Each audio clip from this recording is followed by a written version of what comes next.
You know when you see those old black and white photos of Mormon pioneers? It's pretty easy to imagine their whole world was like that. But what if their lives were actually lived in full, laughing color?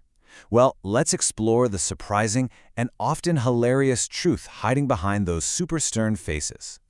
When you picture a 19th century religious leader, what's the first thing that pops into your head?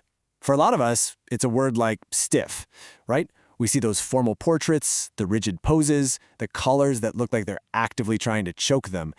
Or maybe it's this one, stern. You see that unblinking stare, the severe expression, and it just creates this distance. It makes it feel like we're looking at historical figures who never ever allowed themselves to just crack a smile. So, yeah, looking at these portraits, it's so easy to think that the early church was a place where laughter went to die. Just a community of intensely serious, totally humorless people. But is that the whole story? What if behind those epic pioneer beards, there was actually a super sharp wit and a big booming laugh just waiting to get out? That's exactly what we're going to get into. We're going to peel back the layers of this whole grumpy portrait myth and uncover a surprising and honestly hilarious history of laughter among the early saints. Okay, but before we get to the punchlines, we have to understand the rules of the game.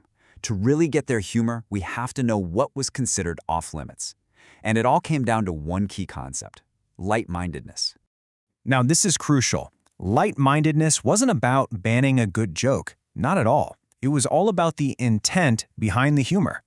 The warnings were against laughter that was shallow or mocking, or was just a way to get out of doing the hard work that needed to be done. So this basically created 3 clear no-fly zones for humor. First, you don't mock sacred things. Pretty straightforward. Second, don't use laughter to put other people down. And third, don't be idle.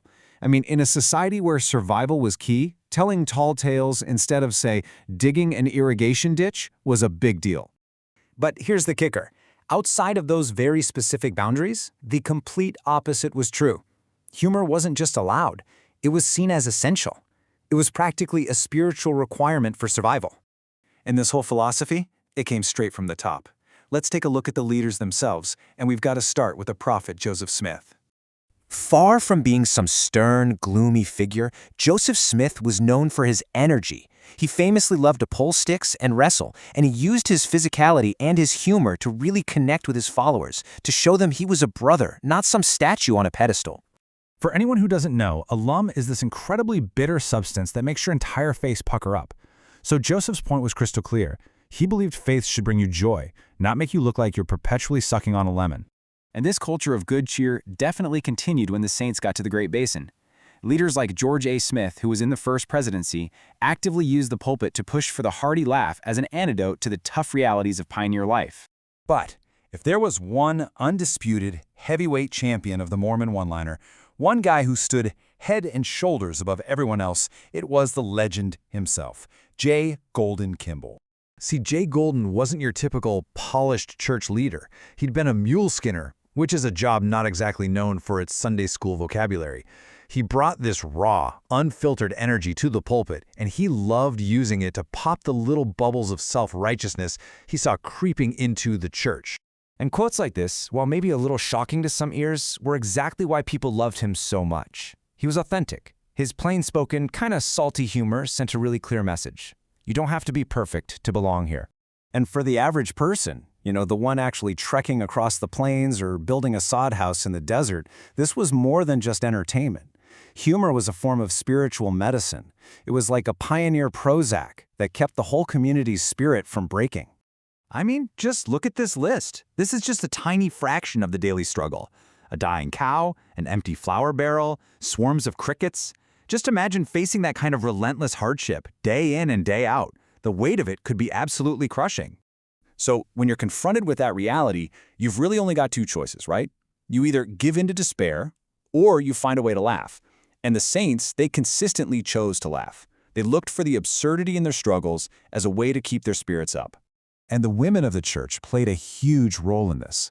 In publications like The Woman's Exponent, they wrote about cheerfulness not just as a nice personality trait, but as a divine duty, a way to serve and lift up their community, especially during the bleakest times. So when you put all of this together, we see a picture that is just completely at odds with those old portraits. The 19th century Mormon experience wasn't some humorless grind. It was a vibrant, resilient, and yeah, often hilarious attempt to build a city of God in the middle of nowhere. This wasn't just about telling jokes. It was about building a community that could bend without breaking. Their humor reminded them of their shared humanity. And the core message was that the plan of happiness wasn't some abstract idea. It was a direct command to find joy, even when things got really, really hard. And all of this leaves us with one final, kind of provocative thought to chew on.